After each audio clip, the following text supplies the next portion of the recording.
biology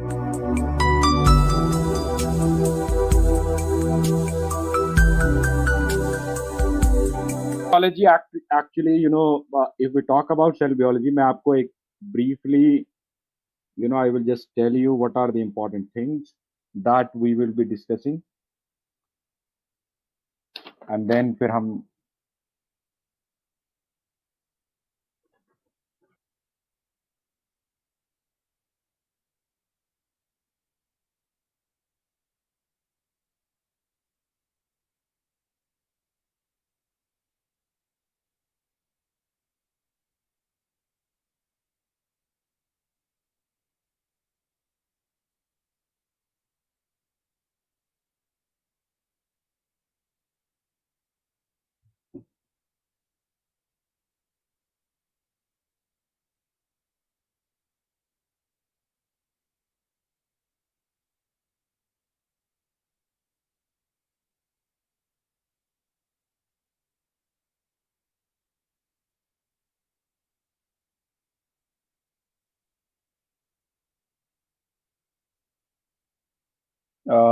Diksha, I will discuss that point later on.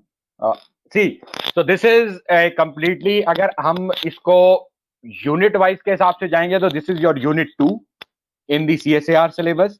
But now if we talk about the aspect of the subject in biology, so cell biology के अंदर ये सारे important topics हैं that we will be discussing, and I will be teaching you all these things in detail. So that is transport of molecules across membrane. Somewhere और the other ये सारी चीजें आपको पता है कि हमारी जो प्लाज्मा मेम्ब्रेन होती है वो सेलेक्टिवली परमिएबल होती है, and then some molecules can cross, some molecule can not cross, and then but still कुछ आयंस मूव भी करते हैं, कुछ लार्ज साइज मॉलिक्यूल्स भी मूव करते हैं क्योंकि देयर आर ट्रांसपोर्टर्स. तो transport of molecules across membrane में हमारा मेन फोकस रहेगा कि भाई सिंपल डिफ्यूजन से कौन कौन जाता है, एक्टिव मूवमेंट से कौन कौन जाता है, कौन कौन से ट्रांसपोर्टर्स होते हैं, and then what are all the different activities related to those transporters. ठीक है, that we will discuss. Then we will come to membrane potential.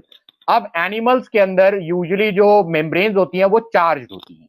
Charge होने का मतलब है कि इंटीरियर और एक्सटीरियर को अगर आप कंपेयर करोगे, so they have some current, and that current is because of variable distribution of electrons. कहीं पे कभी अंदर ज्यादा होते हैं, कभी बाहर ज्यादा होते हैं. तो उसमें क्या होता है, आप एक चीज ये याद रखना कि membrane potential is not restricted to muscles and neurons. Yes, they are the most important cells जो एक्साइट होती हैं, लेकिन हमारी बॉडी के अंदर जितनी भी सेल्स होती है ना, they all have a membrane potential if they have a plasma membrane. अब membrane potential में we will talk about action potential, we will talk about polarization, then we will talk about how neurons communicate among themselves for synapse and different aspects जो उसके साथ related है. ठीक है, then we will come to intracellular transport. Intracellular transport में हम क्या बात करेंगे कि भाई जब सेल के अंदर प्रोटीन बनता है, when the protein is synthesized, अब प्रोटीन बनेगा या तो ER में बनेगा या साइटोसोल में बनेगा. Now if the protein is synthesized in ER or if it is synthesized in the cytosol, what kind of a processes are involved in the protein movement? कि भाई बनने के बाद वो माइटोकॉन्ड्रिया में कैसे जाता है, क्लोरोप्लास्ट में कैसे जाता है, या it will remain in the cytosol, how it will go into nucleus. So that mean जो डिफरेंट सेलुलर कंपार्टमेंट्स होते हैं उनके अंदर इस प्रोटीन की मूवमेंट कैसे होती है. So that all complete thing we will discuss in intracellular transport. Then we will come to plasma membrane. Plasma membrane में membrane क्या है, fluid mosaic model क्या है, what are the components of plasma membrane, lipids, glycolipids, proteins, and then plasma membrane के जो proteins होते हैं कैसे बनते हैं, कहाँ से बन के आते हैं, कौन सा secretory pathway के through वो आते हैं. So we will talk about those things. Then we will talk about cytoskeleton. Cytoskeleton में हम साइटोस्केलेटन प्रोटीन्स डिस्कस करेंगे, plus we will talk about motor proteins कि कौन कौन से इंपॉर्टेंट मोटर प्रोटीन्स होते हैं. ठीक है, अब जैसे साइटोस्केलेटन में यूजुअली ये बोला जाता है कि जो साइटोस्केलेटन फिलामेंट्स या प्रोटीन्स होते हैं they are like the race track, मतलब वो एक ट्रैक है, रोड है वो, और जो मोटर प्रोटीन होते हैं वो गाड़ियां हैं, दे आर द कार्स, और वो उनके ऊपर चलते हैं और एक मॉलिक्यूल को इधर से उधर ले जाके मूव करवाते हैं. And then finally we will come to cell cycle and its regulation कि के बिकॉज सेल साइकिल में बहुत सारा कंटेंट साइटोस्केलेटन के ऊपर डिपेंडेंट होता है, जिसमें माइक्रोट्यूब्यूल्स, काइनेसिन्स, डाइनिन, वो सारी की सारी चीजें हम डिस्कस करेंगे।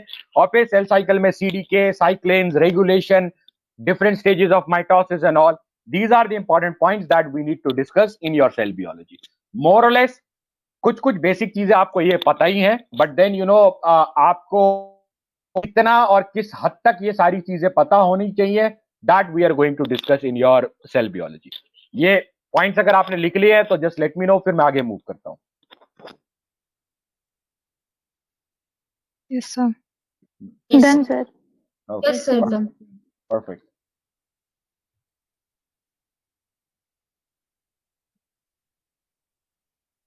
So अब आप हेडिंग दो। So the first part that we are going to discuss is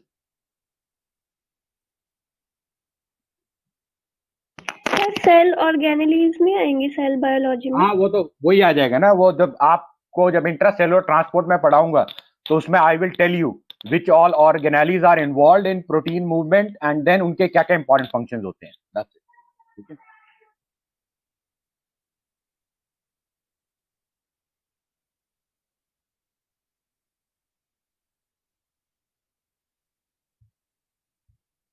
So this is the first topic that we are going to discuss, that is transport of molecules.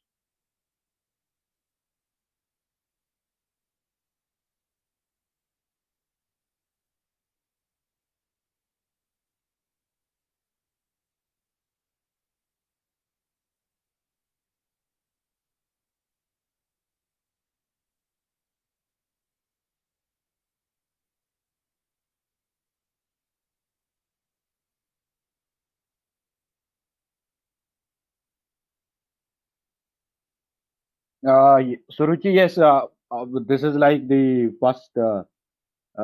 Sir, genes and chromosome will also be discussed in cell biology. नहीं, वो genes and chromosome they are the part of genetics and molecular biology. वो cell biology के अंदर नहीं पढ़ाए जाते, ठीक है? Okay. So now if we talk about the transport of molecules across plasma membrane, तो इसमें सबसे पहले जो हमारा प्लाज्मा मेम्ब्रेन का लिपिड बाइलेयर होता है उसकी परमेबिलिटी को स्टडी करने के लिए लोगों ने क्या किया था, they created a synthetic plasma membrane lipid bilayer. अब ये जो synthetic plasma membrane lipid bilayer थी, दिस वाज विदाउट प्रोटीन, उसमें कोई प्रोटीन्स नहीं थे, ठीक है। And then it was initially used to study plasma membrane permeability. तो मतलब ऐसा एक लिपिड लेयर बनाया गया, मतलब प्लाज्मा मेम्ब्रेन का एक लिपिड बाइलेयर बनाया गया जिसके अंदर प्रोटीन्स नहीं है। बट हमें ये चीज पता है कि नेचुरली जो प्लाज्मा मेम्ब्रेन होता है इट कंटेन्स प्रोटीन्स, उसके अंदर प्रोटीन्स होते हैं जो रिसेप्टर्स की तरह काम करते हैं, ट्रांसपोर्टर्स की तरह काम करते हैं, डिफरेंट फंक्शंस परफॉर्म करते हैं वो, ठीक है। अब इस एक्सपेरिमेंट ने क्या दिखाया कि जो हाइड्रोफोबिक गैसेस हैं like oxygen, carbon dioxide, carbon monoxide, nitric oxide, they were able to rapidly diffuse across the lipid bilayer, वो रैपिडली डिफ्यूज हो गए थे, ठीक है। Then they saw steroid molecules which are usually lipophilic और hydrophobic. Lipophilic मतलब lipid loving, hydrophobic मतलब water repelling, वो एक चीज होती है, ठीक है ना। तो हाइड्रोफोबिक और लिपोफिलिक एक ही चीज होता है, बट इसको हम लिपिड के एस्पेक्ट में बोलते हैं, इसको वाटर के एस्पेक्ट में बोलते हैं, ठीक है। तो जो स्टीरॉयड मॉलिक्यूल्स थे which were like lipophilic and hydrophobic in nature, so they were also able to show rapid diffusion. तो इसका मतलब है हाइड्रोफोबिक गैसेस आसानी से क्रॉस कर गई लिपिड बाइलेयर को, हाइड्रोफोबिक स्टीरॉयड मॉलिक्यूल्स भी क्रॉस कर गए आसानी से। एंड देन थर्ड कैटेगरी में क्या देखा गया, small polar uncharged molecule, they are polar but they are completely not charge. हम इनको अनचार्ज इसलिए बोलते हैं क्योंकि इनके ऊपर पार्शियल चार्जेस होते हैं, they don't have complete charges जो आयंस के पास होते हैं, ठीक है। तो small polar uncharged molecule like water, ammonia, urea, they were able to show slow diffusion, ये भी स्लो डिफ्यूजन कर सकते थे। इसके बाद large polar uncharged molecule like glucose, उसका बहुत ही रेस्ट्रिक्टेड मूवमेंट था, मतलब बहुत कम क्वांटिटी में वो मूव कर पा रहा था। एंड फाइनली दे सॉ जो चार्ज्ड आयंस है like sodium ion, potassium ion, chloride ion, irrespective कि इनमें कौन छोटा है कौन बड़ा है, दे वर कंप्लीटली इम्परमिएबल।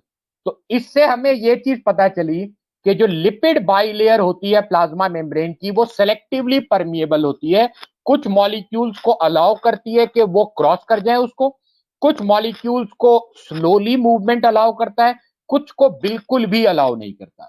लेकिन अब इससे आपके दिमाग में एक चीज आएगी कि सर हमारी जो अपनी प्लाज्मा मेम्ब्रेन होती है उसमें तो ये सब मूव कर सकते हैं।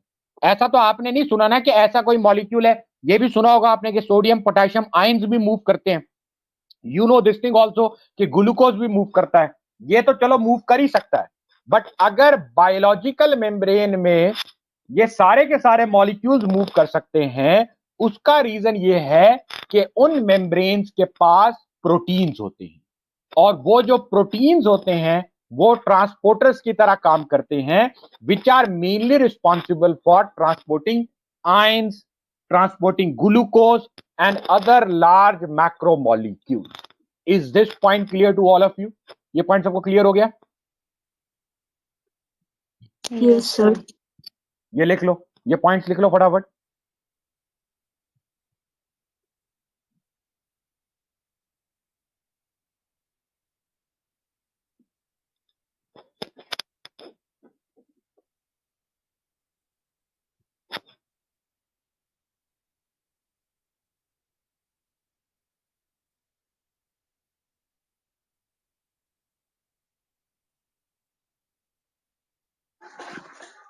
सर 4th पॉइंट बता देंगे बार।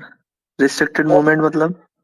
रेस्ट्रिक्टेड मूवमेंट मतलब, रेस्ट्रिक्टेड क्या होता है? अगर आपको किसी चीज के लिए रेस्ट्रिक्ट कर दिया जाए, रोक दिया है ना आपको, उसका मतलब ये होता है ना कि ग्लूकोज क्योंकि वो लार्ज होता है तो वो इतनी आसानी से डिफ्यूज नहीं कर पाता प्लाज्मा मेम्ब्रेन को, मतलब लिपिड बाइलेयर को, आई शुड से। ठीक है, 10 में से शायद एक मॉलिक्यूल मूव कर पाएगा, उससे ज्यादा मूव नहीं कर सकता। Sir hmm. Sir it means जो प्लाज्मा मेम्ब्रेन की जो नेचर होती है सेलेक्टिव परमिएबिलिटी वो ड्यू टू लिपिड्स होती है। यस, जो लिपिड बाइलेयर होते हैं दे आर सेलेक्टिवली परमिएबल, हम इस कॉन्टेक्स्ट में बोलते हैं। बट जो हमारी प्लाज्मा मेम्ब्रेन होती है वो तो इन सबको अलाउ कर देती है ना मूव करना। ये तो आपने सुना ही होगा, ऐसा तो होता नहीं कि सोडियम मूव नहीं कर सकता हमारी मेम्ब्रेन के अक्रॉस, कर सकता है, लेकिन वो लिपिड बाइलेयर के थ्रू नहीं क्रॉस कर पाता। उसको हमेशा क्रॉस कराने के लिए ट्रांसपोर्टर चाहिए होते हैं जो प्रोटीन्स होते हैं। अब आया समझ में डिफरेंस? Yes sir.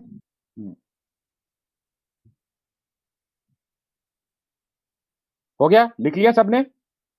सर ज्यादातर जो मॉलिक्यूल्स हैं वो लिपिड से ही पास हो रहे हैं मतलब? हाँ, मेजोरिटी, क्योंकि हमारी प्लाज्मा मेम्ब्रेन में, आप एक चीज बताओ, आप अभी तो चलो मैंने शुरू करा है, तुम्हारे 2-3 क्वेश्चन आ गए, लेकिन मुझे एक चीज बताओ, सबसे मेजर कंटेंट हमारी मेम्ब्रेन का कौन होता है? प्रोटीन होता है कि लिपिड होता है? लिपिड लिपिड ही लिपिड होता है। प्रोटीन का तो परसेंटेज होता ही बहुत कम है, करेक्ट? तो इसका मतलब यह है कि अगर हम कभी भी प्लाज्मा मेम्ब्रेन की परमेबिलिटी को डिस्कस करेंगे, so we will always talk about lipid bilayer. Sir, permeability is the means passes of like liquid gases, right? हाँ, मतलब वो कितनी आसानी से अलाउ कर देता है कुछ और मॉलिक्यूल्स को अपने थ्रू क्रॉस करना, that's permeability. Okay, sir. Okay, sir. चलो, शैल आई मूव हेड? आगे बढ़ूं मैं? Yes sir.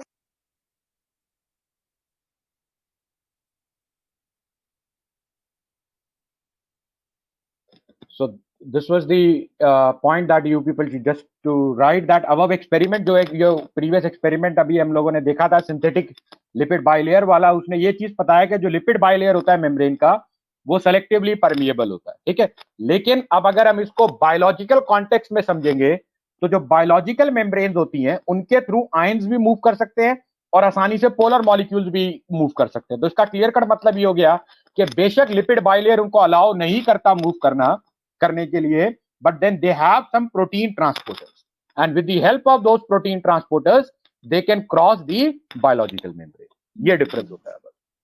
ठीक है,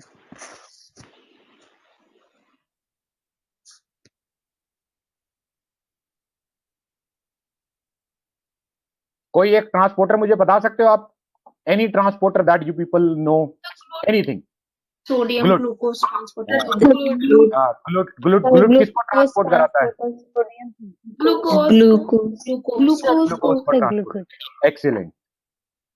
तो अच्छा, अगर आपसे कभी बोला जाए क्या ग्लूकोज विदाउट ट्रांसपोर्टर मूव कर पाता है? नहीं सर, नहीं कर पाता, रेस्ट्रिक्टेड होता है। The correct word is restricted, because experimentally ये चीज देखी गई है कि 1% ग्लूकोज कर जाता है। तो ये कहना करेक्ट नहीं होता कि ग्लूकोज बिल्कुल भी मूव नहीं करता। ठीक है, but then it shows very restricted movement. अच्छा, अब मुझे बताओ, क्या वाटर प्लाज्मा मेम्ब्रेन को, हमारी जो प्लाज्मा मेम्ब्रेन होती है, उसको आसानी से क्रॉस कर पाता है या स्लोली क्रॉस करता है? एग्जैक्टली. अगर वो स्लोली मूव करता है तो इसका मतलब है वाटर का जो मेजर मूवमेंट है वो फिर लिपिड के थ्रू होता होगा कि ट्रांसपोर्टर के थ्रू होता होगा? ट्रांसपोर्टर. और हम ऐसे ट्रांसपोर्टर्स को एक्वापोरिन्स बोलते हैं जो वाटर की मूवमेंट करवाते हैं. ठीक है. हाँ. अच्छा, नाउ यू टेल मी, क्या सोडियम पोटेशियम मूव कर सकते हैं लिपिड बाइलेयर को? नहीं कर सकते.